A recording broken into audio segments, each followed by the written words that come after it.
I appreciate, Prime Minister, that you have many demands on your time. And in fact, I know you're supposed to be somewhere relatively soon. I really do value and appreciate that you have come here today and made time for us.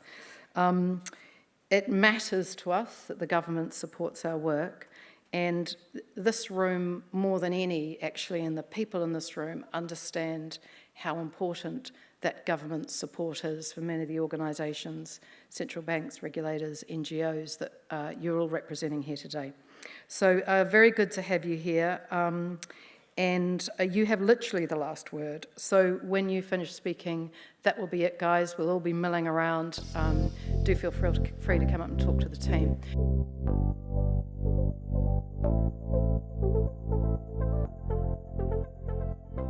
Kia ora, good afternoon. To all of you that have come from overseas, firstly can I just welcome you to New Zealand. I'm not sure whether I should be delighted, horrified or shocked to know that your experience of being in New Zealand is going to dodgy bars and eating sausage rolls. But anyway, trust me, there's a lot more going on in New Zealand. But I suppose, having not been part of your conference for 2 days, risk of being either repetitive or out of sync with what you're thinking. To give you a government perspective for 2 seconds about, I guess, financial literacy and the role that the government can play, and to a certain degree education and communication.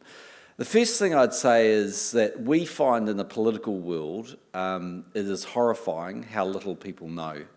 And so, you know, when you think about the world that we live in, we do a lot of polling, and our polling is 2 sorts. So one is quantitative, you know, just simply go out there and say, you know, if there's an election being held, who would you vote for? And it's qualitative, so we go out there and with smaller groups of about 10 people, and the agency sits down with them and has quite a long conversation about, you know, can you remember what the government's done? What's the best thing? What's the worst thing? What's your feeling on a different issue? And years ago when I was talking to our pollsters about that, I said to them, are you really telling me out of 60 people, you can tell me what the great, you know, kind of unwashed are thinking? And he said to me, no, I can do it out of 10, but I just get to charge you 6 times as much. So I said, oh, that's kind of cool. And but the reason I tell you that is what is truly terrifying is how little they know. And I don't mean that in a terrible way, but you can ask them, you know, name the things the government have done in the last 6 months, name the big issue, name something. It's very limited. And when you start seeing that, you start realising that if you want to communicate to people, you really do have to get to a level where it's hopefully memorable, relatively short and sweet, and completely devoid of acronyms. And so I've just learnt the hard way that I don't get up and say, you know, GDP growth is 3.6%, isn't that fantastic? Because most people don't associate with GDP, and they're not even quite sure what it is anyway. And, you know, if the government surplus is like it was, we just announced today, 1.8 billion for the last 12 months, I'm way better to get on the radio and say that just means the government's got a bit more money to spend, and, you know, if we have more money like a household, we can make better choices, and if it's we've got less money, then we make poorer choices.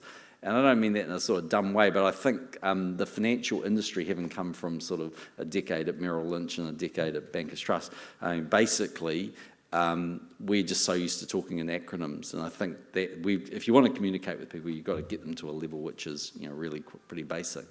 I think the second thing is we have to get them to understand why it matters. Because I think people don't always think about it. So the Retirement Commission is, you know, by definition with its name, quite good at saying to people, look, obviously at some point you're going to retire, you're going to live a lot longer, and therefore you're going to want resources. And that's sort of relatively straightforward. And most people probably can envisage that happening. But of course, what they're not really thinking through, and we're like any other OECD country, our population's getting older, what they're not sort of thinking through is how much more they can do now. So in New Zealand, of course, they have New Zealand Super, it's in at 65, it's 66% of the net after-tax average wage, and so they're all sitting there going, okay, that's fine, I've got all this money coming at me, until they sit down and realise at 65, 66 in New Zealand now, or 65 in New Zealand, but and above, of course, you're not going to the rocking chair and doing nothing. You're going to the golf course or the Gold Coast or anywhere else. I mean, there's lots of things you want to do. And so the amount of disposable income they need is much greater, particularly if we continue in a world of very low interest rates where their savings are generating very low levels of return for them. So that's sort of one issue. One of the big things that we see really knocking around their savings is divorce. I don't know if you put up the graphs, but you see it in New Zealand where people have negative equity for a period of time. I'll get back to that in a moment because, of course, they have student loans. Then they start, usually both partners, working for a period of time. They amass some income, but if they turn around at 40 or 45 years of age and get divorced, then all of a sudden they go back to a period of no income, and that blows all sorts of expectations they might have of how much money they need later on.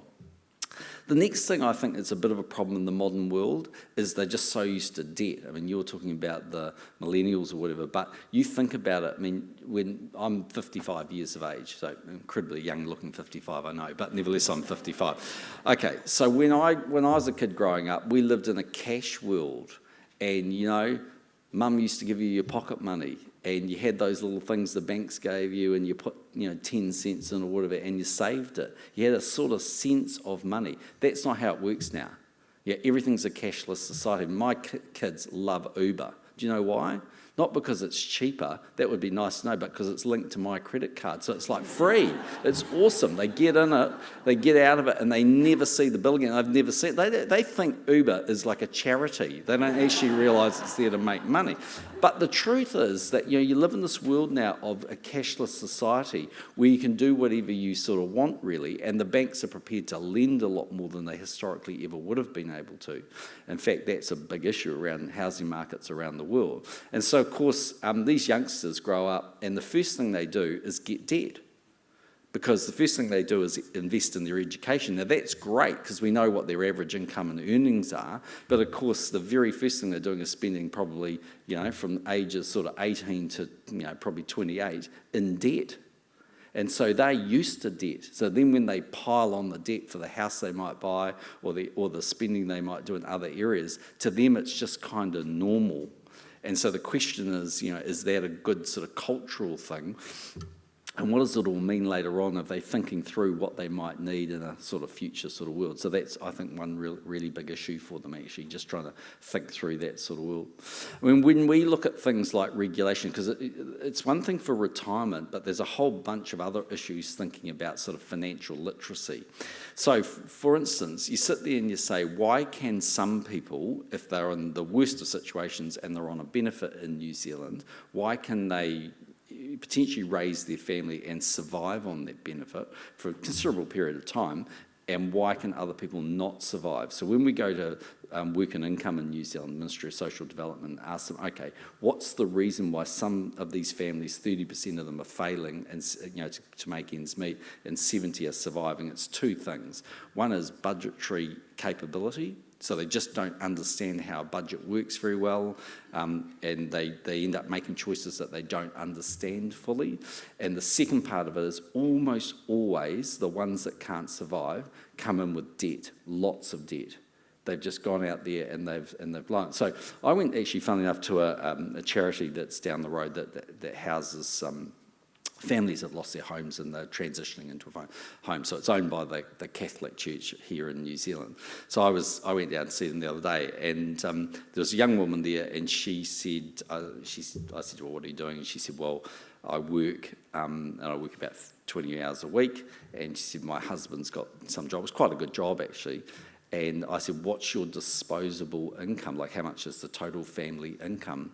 And she said, $55,000 a year. And I said, okay. And I said, so in New Zealand, if you have two children, they had three. So if you have two children under 18 or more, and you earn $55,000 or less, you pay zero tax in New Zealand because of our tax rebate system. So working for families, they pay no tax. So I said, okay, how much is your rent? And they said, we're going to pay $450 a week in the house that you're organising. And she said, we can't make ends meet. And I said, well, why not? And he said, oh, well, my partner used to like racing cars, and he owes $100,000 because he blew two of them up. kind of like, you just ask the question, they are kind of understanding all of the consequences. So there's all those kind of issues. One of the things that we find here is also an issue is loan sharking. So the least well-off people and those with the lowest levels of financial literacy get preyed on by people who actually do understand exactly what's going on. So again, I had a constituent come into my office one day, and she said to me, I've got a bit of a problem. I borrowed this money and I owe $27,000. I said, okay, how much did you borrow? And she said, $1,500. I said, well, if you borrowed $1,500, dear, you can't owe $27,000. It's not possible. And she said, yes, it is. Handed me this thing, and it was just endless sort of stuff where there'd been these, 1,000% penalties they were putting on this woman, the whole thing. So I said, okay, well, who's the provider? So we went and had a look. So I rang the guy up and I said, look, this woman owes $27,000. You got a little bit of a problem. He said, no, you've got a problem, mate. I went, no, mate, actually, I don't have a problem because I have the biggest megaphone in New Zealand. I'm about to use it and ring the New Zealand Herald, and good luck with tomorrow morning because you'll love reading about it in the paper. And with that, he said, okay, we'll tell you what, we'll call it $1,500. I said, fine, she'll pay you tomorrow. And that was the end of it. But the point is, there's a whole lot of other people out there. So the government's looked at that, and we've made changes around loan sharking. But one of the issues is they want us to put a maximum interest rate on. And one of the official advice we keep getting is if you make the maximum interest rate 15%, say, not 300% like these people might get charged, they'll charge 15% because their levels of financial literacy are so low that they'll go to them and say the government says the interest rate's 15%, or the government says the interest rate's 25%. When actually it's not, of course. And one of the tragedies you see with some of these things, this woman that borrowed the $1,500, the other tragedy of it was she was actually fully guaranteed by her aunt, who had come along and actually put up her house as collateral to the loan shark for $1,500. She could have gone to any commercial bank in New Zealand and got the money at 4% or 5% or 6%, but certainly not the sort of rate she paid. So as far as I can see, the sort of challenges that are out there. And I think that the question is, do you build it into the curriculum? I don't know. I mean, I think there's really strong arguments for that. Everybody has to deal with money, and everyone has to deal with all of those issues and start thinking it through. But like everything, and we do get quite a lot of catch cry for sort of us to do that. But on the other side of the coin, we sort of think sometimes, well, maybe that's not always the right thing to do. But I think there is a stronger argument for greater financial literacy and education. And if we can do that, then you can help them to help themselves. And that's really what you're sort of trying to do. And it comes back to the point I said earlier, really about budgeting. I mean, when we go and talk to the budgeting agencies around New Zealand, again, the level of literacy of the people who have got themselves in trouble is really quite frightening. And if they had better advice and they had better care probably up front, then they actually wouldn't end up in the situation that they end up in. And so I think Diane's right. It's a combination of whose responsibility is it. Truthfully, it's a bit of everybody's, really. And so where we can regulate, we will, within reason, but you'd be amazed how poor regulation is at solving a lot of these issues. You think it'll work, but people will always find a way around it, and they'll always find a way of doing different things, so it's not really that straightforward. Anyway, that's probably more than enough for me. Are there any Australians here? Well, welcome to New Zealand. We're the home of the Rugby World Cup over here, Sort of, I know it's not just Australia, but, But you're British Australia, even worse. Even worse, but, anyway, you'll be fine. You'll be fine. One day again, the Wallabies will win. One day. But not today, hopefully. Not on my watch, anyway. All right, anyway, have a nice conference. Thanks very much and have a good time. Bye-bye.